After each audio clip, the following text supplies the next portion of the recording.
Hola amigas, amigos, clientes de BTG Pactual en Chile. Les damos la bienvenida a la revisión semanal de los mercados y como es tradición partamos mirando qué fue lo que pasó la semana previa, donde observamos un retroceso tanto en las acciones globales como en la renta fija internacional, una caída de 0,48 y 0,54%. Esto da algo de respiro al rally que hemos experimentado durante el año 2025 en el plano internacional.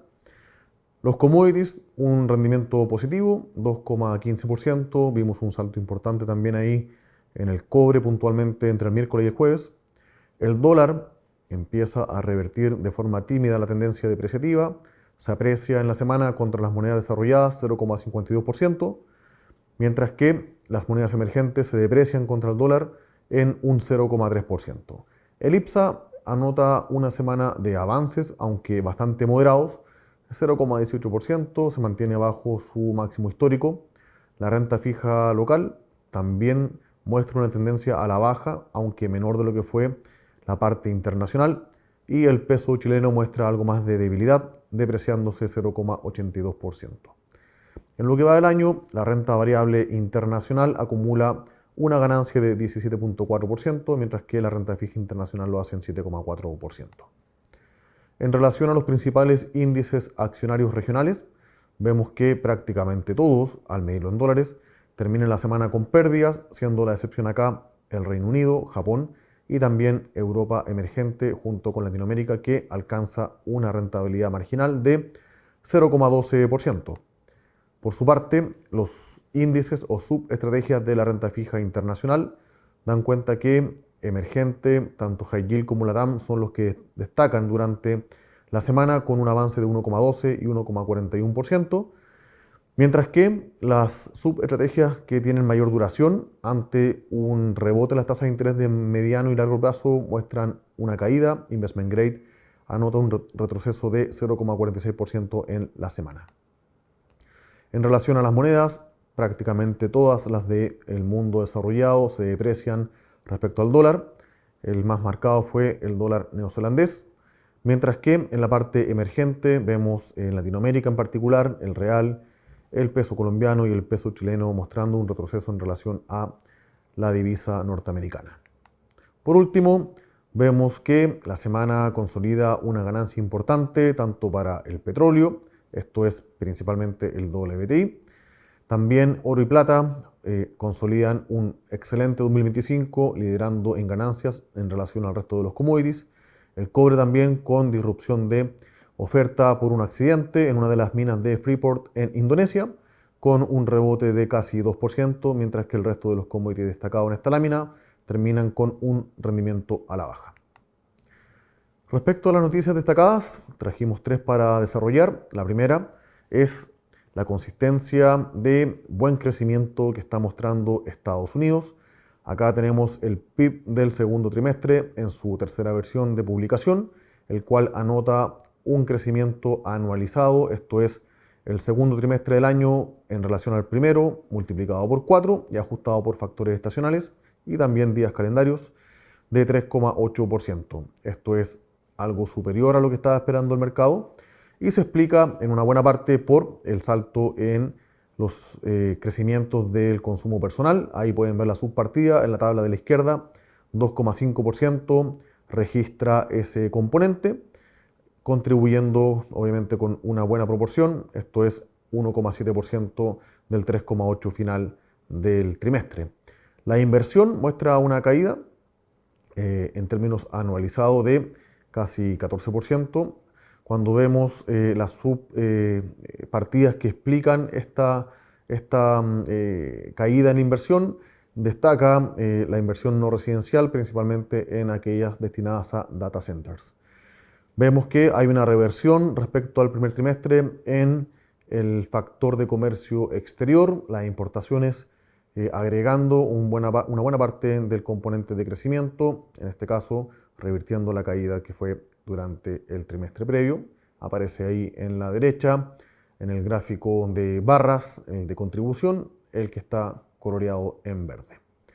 Así con esto, el mercado americano se mantiene en un territorio de crecimiento, al menos en este trimestre, sobre su potencial. Para el tercer y cuarto trimestre esperamos que esto empiece a normalizar más cerca de 2%. De todos modos sigue siendo un buen número para la economía americana, con una inflación que sigue convergiendo, aunque más lento de lo que se pensaba, a la meta del Banco Central de 2%. Acá podemos ver la evolución del crecimiento por las subpartidas mencionadas de gasto en relación a la tendencia y promedio pre-pandemia 2016-2019. Vemos la recuperación en el consumo personal, ahí la barra que está en el gráfico del centro arriba. Vemos la caída de la inversión, que revierte lo fuerte que fue el crecimiento del primer trimestre. También el consumo de bienes, mostrando algo de recuperación. La parte de servicios algo más saludable. Y segundo trimestre consecutivo, donde el gasto de gobierno está restando al PIB como un agregado. En la derecha tenemos la evolución del gasto y también ingreso personal.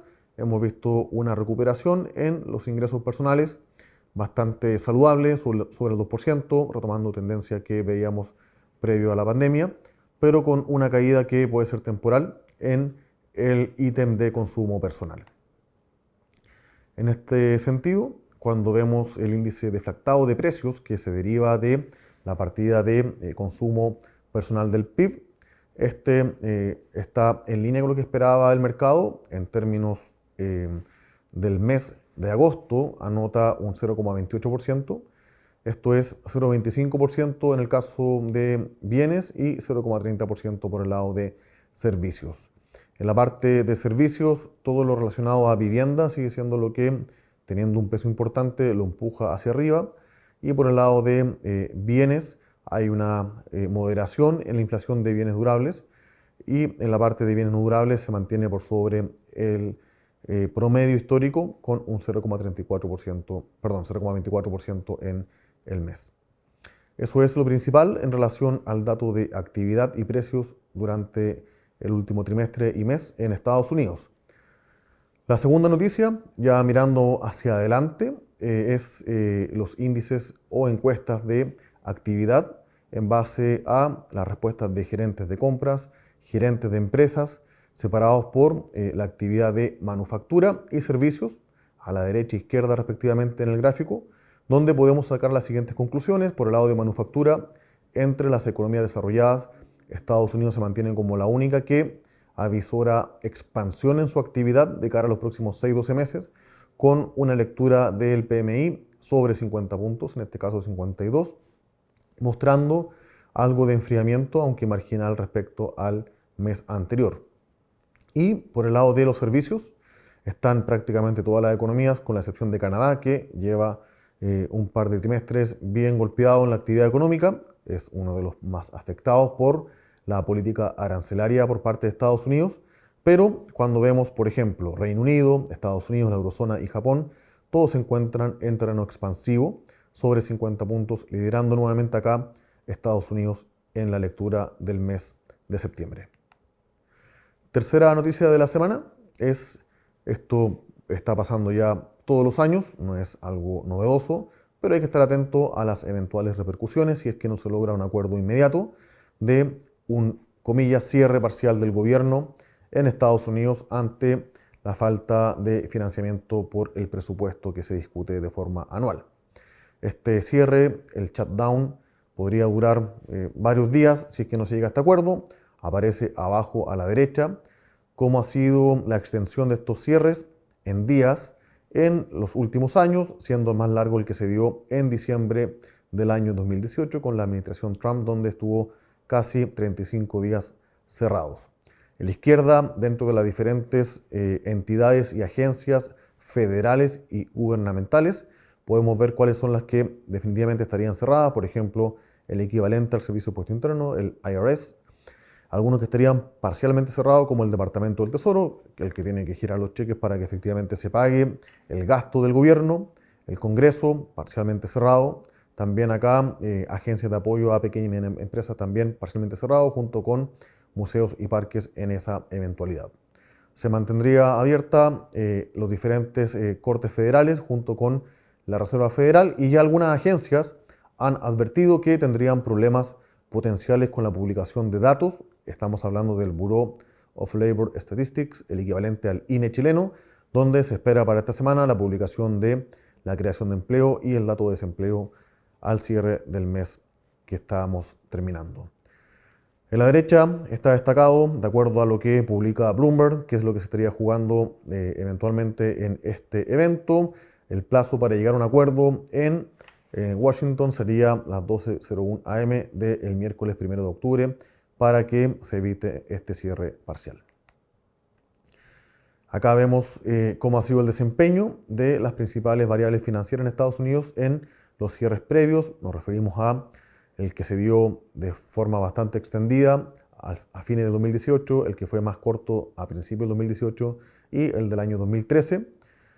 No es muy concluyente la data económica. Vemos que en el caso de la tasa del tesoro a 10 años hemos visto un incremento entre 10 a 20 basis. Eso pasó en el 2013 y en enero de 2018, cuando se alargó en diciembre de ese año. La tasa terminó cayendo 10 puntos base. Y respecto a la bolsa americana, vimos un buen desempeño en el año 2018 en diciembre, un rendimiento también bueno durante el 2013 y una caída en enero del año 2018.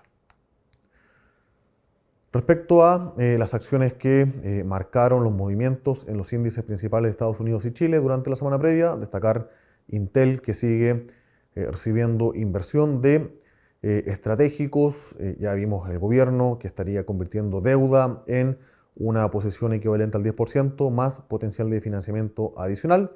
Hemos visto cómo otras compañías estratégicas también están anunciando inversión en esta compañía. También Electronic Arts, EA, anuncia el día viernes que ha aceptado una propuesta en varios actores de private equity, entre ellos Silver Lake, para cerrar la compañía. Esto es pasarla de pública a privada, en un deal que estaría valorizando en más de 50 mil millones de dólares la empresa, el que, al menos con registro reciente, sería lo que se denomina el leverage buyout más grande de la historia. Para eso ya hay comprometidos 20 mil millones de líneas de financiamiento a través del banco JP Morgan. La diferencia eventualmente se estaría colocando a través de contribución de efectivo, en una oferta que sería 100% pagada en cash, y un inversionista vigente que tiene un 10% mantendría su posición actual. Y en el lado negativo tenemos un warning por parte de CarMax, uno de los principales dealership de autos en Estados Unidos. Hemos visto un nivel de precios bastante elevado en los inventarios de este tipo de distribuidor, lo cual al verse con un enfriamiento de la demanda ha tenido problemas para aumentar la rotación, le consume bastante capital de trabajo y la acción cae prácticamente 20% en un día. En Chile, destacados al alza en una semana bastante plana, Sonda, Engie y Senco Shopping. Por el lado negativo, Clínica Las Condes, hay algo de toma de utilidad, la acción ha tenido un buen rendimiento, y LATAM Airlines, que vemos la venta de inversionistas estratégicos, estructurales, los que venían desde la reestructuración del Chapter 11, son inversionistas que entraron como acreedores o bonistas y a estos niveles les hace sentido salir de la compañía, dado que los focos de inversión de los fondos que manejan no están hacia o dirigidos a ser accionistas en la empresa. Eso es en relación a el rendimiento de las acciones. Por último, data económica. Durante el fin de semana vimos ganancias industriales bastante positivas en el caso de China, lo cual alimenta un buen inicio de semana para la bolsa de Hong Kong y de China. Adicionalmente, también tenemos la producción industrial en Japón, el PMI de manufactura en China, la confianza del consumidor mañana del Conference Board en Estados Unidos. En Chile tenemos el martes datos sectoriales, incluyendo la tasa de desempleo que se encuentra en 8,7%. El día miércoles parte la serie de, esperemos, datos económicos laborales a reportarse en Estados Unidos con la creación de empleo ADP. Se esperan 50.000 nuevos puestos de trabajo, el PMI de manufactura, la versión final para septiembre, y el ISM, que a diferencia del anterior está registrando una lectura contractiva en 49.1 puntos. El IMASEC para Chile se espera que tenga un crecimiento de 2% en el mes de agosto, y ya cerrando la semana tendremos la tasa de desempleo. En Estados Unidos se espera que esta registre 4,3%, igual que el mes de agosto, y también el ISM de servicios. Eso es lo principal para esta semana. Como siempre, agradecemos que nos sigan en redes sociales, también revisen nuestras publicaciones y reportes y se conecten a nuestros webinars. Muchas gracias.